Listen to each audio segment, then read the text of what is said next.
E aí, pessoal? Beleza pura com todos vocês? Vamos começar um novo tópico de aulas aqui da Escola de Ciências da Vida, chamado de tópicos avançados. Nesse tópico a gente vai discutir principalmente artigos de revisão de revistas de impacto, né? Artigos importantes que vale a pena a gente dar uma olhada. Eu vou assumir que você que está assistindo esse vídeo já tem um conhecimento prévio de uma série de tópicos que a gente discute aí nos cursos básicos da Escola de Ciências da Vida. Então eu vou tratar o conteúdo aqui de uma forma mais técnica. Eu não vou ficar explicando muitos detalhes, até mesmo porque a ideia aqui é focar no processo em si, tá?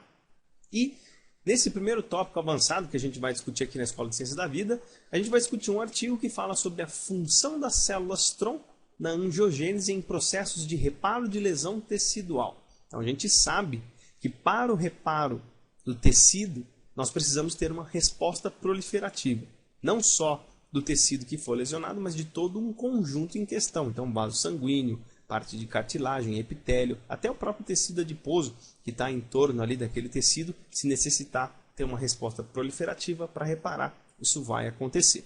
E a gente vai discutir esse artigo aqui com vocês, beleza? Então, vamos começar aqui definindo o que são células-tronco. Basicamente, as células-tronco são células indiferenciadas e que podem assumir um fenótipo celular específico caso haja sinalização específica para este evento. Para a gente entender isso com mais calma, vamos dar uma olhadinha aqui nesse conjunto de células-tronco. As células-tronco elas podem ser de várias formas e de várias origens, mas vamos supor uma célula-tronco totipotente. Então, ela é capaz, por exemplo, de se diferenciar em cardiomiócito, em neurônios, em vasos sanguíneos e hepatócitos. Para cada resposta de diferenciação celular é necessário um estímulo.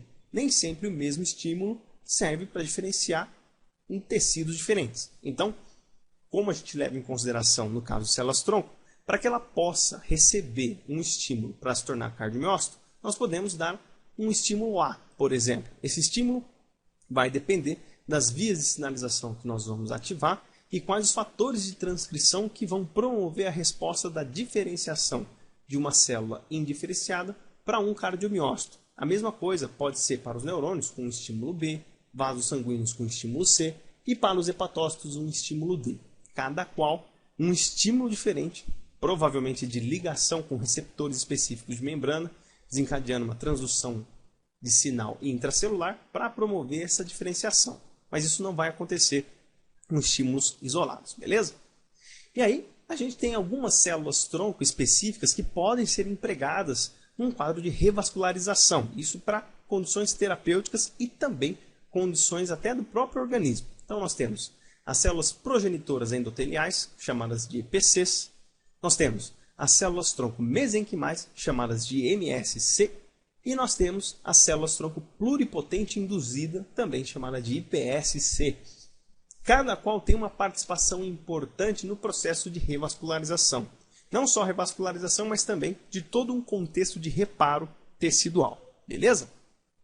Agora falando um pouquinho dessa neovascularização, a gente pode entender que a neovascularização caracteriza-se pela formação de novos vasos sanguíneos a partir de uma lesão tecidual na qual se promoveu a perda do tecido vascular. Então veja, no contexto da embriogênese, os vasos formados são correspondentes a um quadro de vascularização. Após um tecido estar formado, se porventura houver a ruptura desses vasos, ocorrerão as respostas celulares para promover a neovascularização. E aí nós temos alguns exemplos de neovascularização. Então vamos pegar o seguinte, imagina que você tem esse tecido com vaso sanguíneo, ocorre uma lesão e aí você tem um quadro aí de perda tanto da massa tecidual como da estrutura vascular da região.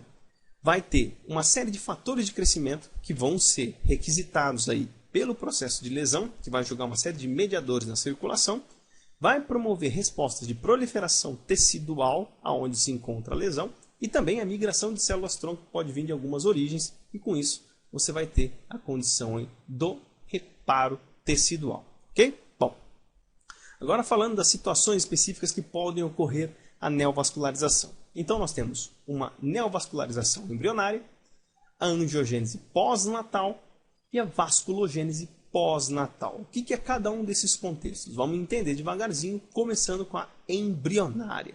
Então, basicamente, na medula óssea, nós temos uma série de células da linhagem proliferativa que podem se migrar e aí até a formação de um novo plexo vascular. Então, se houver a necessidade de um tecido no desenvolvimento embrionário ter a remodelação para formar um novo plexo vascular, ele é feito a partir de células progenitoras que serão oriundas aí da medula óssea, beleza? E aí, no caso da angiogênese pós-natal, a ideia é um pouquinho diferente. Nós temos aqui, então, uma lesão celular, só que dessa lesão conservou-se um pouco da estrutura dos vasos sanguíneos aí nesta lesão. Então, basicamente, nós temos uma questão de brotamento vascular, ou seja, os vasos, por estarem numa condição mais jovem, mais tenra, eles ainda possuem uma série de respostas de sinalização que podem promover a sua proliferação e invadir o tecido conforme houve a lesão. E aí nós temos também, dessa parte de proliferação desses tecidos, né, a sinalização de perícitos que vão fazer com que nós temos uma adesão de uma série de outros fatores para estimular aqui o reparo dessa lesão. Beleza, pessoal? Agora, a vasculogênese pós-natal, que é um processo um pouco diferente, nós temos um contexto onde houve a perda da massa tecidual endotelial. Então foi uma lesão mais extensa, perdeu-se aqui a estrutura endotelial adjacente aqui ao tecido, então existe a necessidade de, lá da medula óssea, ocorrer a migração de células progenitoras para que elas possam brotar no tecido e aí conseguir realizar todo esse processo de vascularização novamente. Isso geralmente depende de uma extensão de lesão maior, mas isso acontece principalmente em pessoas mais velhas, porque aí o endotélio ele já assumiu uma característica mais madura e aí você não tem todos os fatores de crescimento que estão ali envolvidos nessa resposta de brotamento e aí é necessário a migração de células progenitoras. Beleza, pessoal? Bom, vamos começar a falar agora então de cada tipo celular em especial envolvido no processo de neovascularização, começando aqui pelas EPCs, né, que nós temos as células progenitoras endoteliais. Então, essas células, essas EPCs, são células tronco adultas presentes em nichos da medula óssea. Então, boa parte do processo de proliferação dos vasos sanguíneos são provenientes de nichos que estão presentes na medula óssea. Para quem não sabe, lá na medula óssea nós temos todas as linhagens das células mieloides e linfóides e também nós temos nichos de células que podem se tornar endoteliais, ok? E aí, esta célula possui alguns marcadores moleculares de superfície para você poder detectar elas em alguns exames. Então, nós temos um marcador CD34, FLK1 e CD133. O que significa cada um desses marcadores? Então, o CD34 nada mais é do que a cialomucina. A cialomucina é um fator de adesão celular para que quando esta célula chegue no tecido em questão que ela precisa sinalizar, ela consegue reconhecer outros receptores de superfície para fazer a adesão. A FLK1 é um receptor de VEGF, né, de fator de crescimento vascular endotelial. Então ele também tem essa resposta quando o VEGF sinaliza aí para ela poder migrar. E o CD133 é a prominina 1, que também é um fator de promoção da organização da estrutura de superfície de membrana dessa célula. Para que ela possa desencadear todas as respostas importantes aí na neovascularização, ela precisa ter uma organização estrutural da sua superfície de membrana para ter a sinalização correta, a exposição necessária da quantidade de receptores para ativar a resposta proliferativa. Beleza, turminha? E aí, né, as EPCs elas vão promover uma resposta em cascata de 4 respostas ativadoras para a revascularização do tecido lesionado. Então, pensa, quando há uma lesão, nós temos uma cascata de respostas que irão desencadear aí todo o processo de reparo. Então, basicamente, dessas respostas nós temos a mobilização destas células-tronco do nicho da medula para o tecido, né? O homing, que é a forma como que essas células vão sondar, então elas vão iniciar aí uma organização para permear esse tecido. Depois que elas permeiam esse tecido, elas vão invadir o tecido e posteriormente fazer o recrutamento para aí desencadear o processo de proliferação. Basicamente, essa resposta vai acontecer da seguinte forma. Vamos pegar então aqui lá a medula óssea que possui estas células progenitoras endoteliais. E aí, nós temos uma lesão tecidual. Veja que quando você perde uma capacidade de vascularização tecidual, o aporte de oxigênio desse tecido diminui. Então, esse tecido fica em hipóxia. Dessa forma, existe a necessidade da produção de um fator de hipóxia chamado de HIF-1-alfa.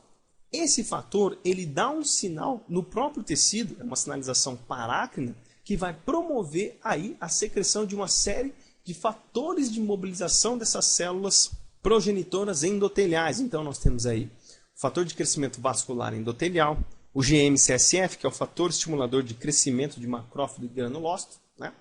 O BFGF, que é o fator de crescimento básico de fibroblastos, o SDF1, que é um fator derivado de célula estromal, e o CXR4, que é um fator também aí de proliferação e recrutamento de células. Então nós temos aí um estímulo que vai chegar até a medula óssea e vai ocorrer aí a migração dessas células progenitoras endoteliais aí para promover o reparo tecidual. Beleza, turminha? Lembrando que essa resposta é uma resposta que vai acontecer especificamente em indivíduos normais, né? Só que existem alguns fatores que podem reduzir essa resposta. Então, os fatores que vão reduzir os níveis dessas células progenitoras endoteliais são o infarto tecidual. Quando você tem um infarto tecidual muito grande e perde completamente a capacidade de vascularização e formação de fibroma local, não há nem como acessar o tecido, porque você cria uma barreira física, um impedimento bem específico. A diabetes mellitus, porque você vai alterar todo um processo de sinalização, principalmente a sinalização da insulina, e aí isso pode prejudicar também o processo de cicatrização. Isso você observa muito em indivíduos que são diabéticos, eles têm um processo dificultado de cicatrização, de reparo. E o consumo de cigarro, né? O hábito de fumar, né? A absorção de metais pesados vão fazer com que isso possa prejudicar uma série de contextos no seu organismo e principalmente essas células aí, endoteliais que são capazes de ter uma característica pluripotente, ok? E nós temos também um potencial terapêutico para uso destas células. Então, por exemplo, por decorrência das EPCs serem úteis no processo de neovascularização, abordagens terapêuticas que aumentem o título destas células nas lesões se mostram promissoras. Então nós temos aí uma série de abordagens terapêuticas que podem ser utilizadas, como por exemplo, na medula óssea, como nós temos a origem dessas células progenitoras endoteliais, é possível utilizar fatores que vão promover a mobilização dessas células para sinalizar lá na medula óssea, para aumentar o título e produção destas células. Além disso, é possível também desencadear respostas exógenas com fatores de crescimento no endotélio para fazer com que essas células migrem com maior facilidade aí para o tecido, aumentar os níveis de citocinas que vão promover o quadro de reparo.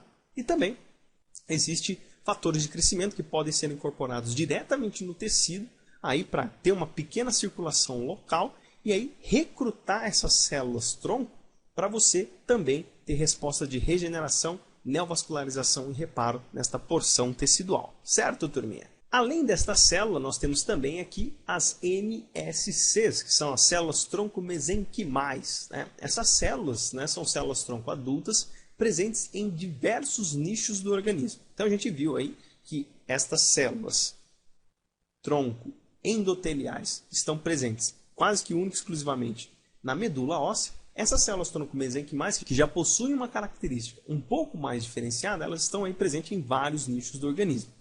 E elas também apresentam alguns marcadores moleculares interessantes, como por exemplo a STRO1, SSA4, CD271 e a CD146. O que corresponde a cada um desses marcadores? Então, a STRO1 é um marcador exclusivo de células da linhagem estromal, então você usa esse marcador para poder identificar ela. O SSE4 é um tipo de esfingolipídio específico dessas células tronco estromais, certo?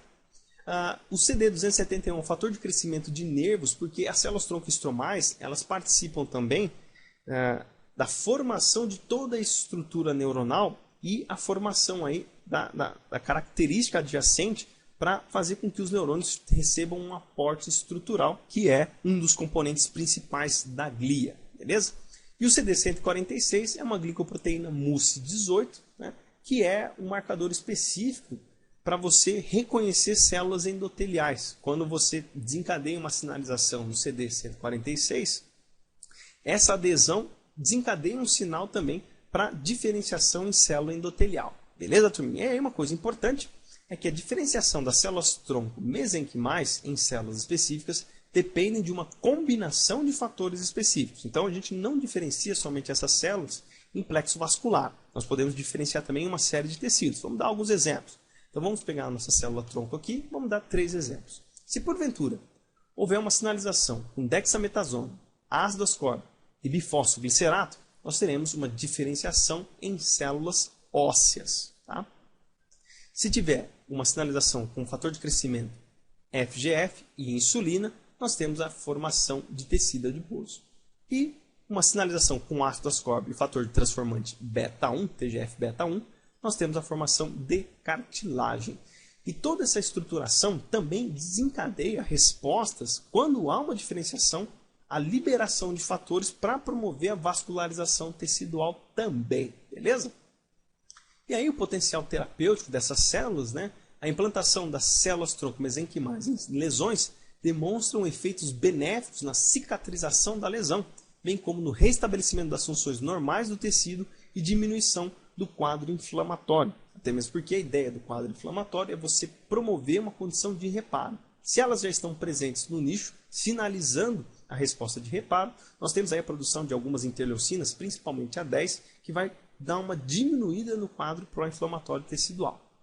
E além disso, né, atualmente está em fase de desenvolvimento novas técnicas que permitem que estas células possam ser incorporadas em uma lesão com mais facilidade e que haja uma maior taxa de reparo tecidual. Então, estão desenvolvendo o que eles chamam de scaffolds, que são como se fossem estruturas em forma de hidrogel para você incorporar no tecido e aí, formando uma película nessa região tecidual, faz com que fique muito mais fácil dessas células aderirem. Até mesmo porque, se você colocar células a ermo num tecido que está lesionado, elas podem se deslocar, cair na circulação.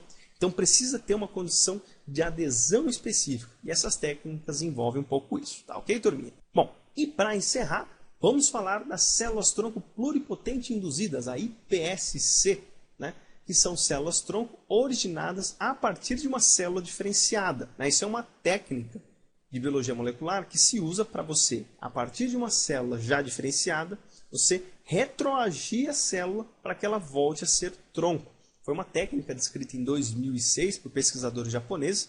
Eles, inclusive, ganharam o prêmio Nobel em 2006 por conta dessa técnica, porque até então não se tinha nenhuma ideia que era possível você desdiferenciar uma célula. Então, eles conseguiram realizar esse processo para tornar essa célula tronco novamente, ok?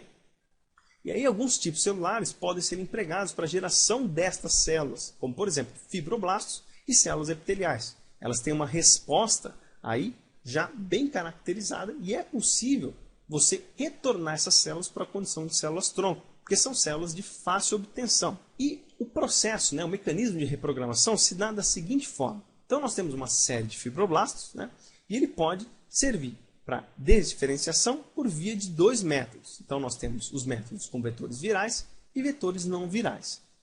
A diferença entre eles é que os vetores virais, nós temos uma incorporação específica nessa célula e a adesão do vírus para inserir alguns fatores de transcrição, então uma resposta muito mais específica e muito mais forte. Você observa uma resposta de desdiferenciação muito mais intensa.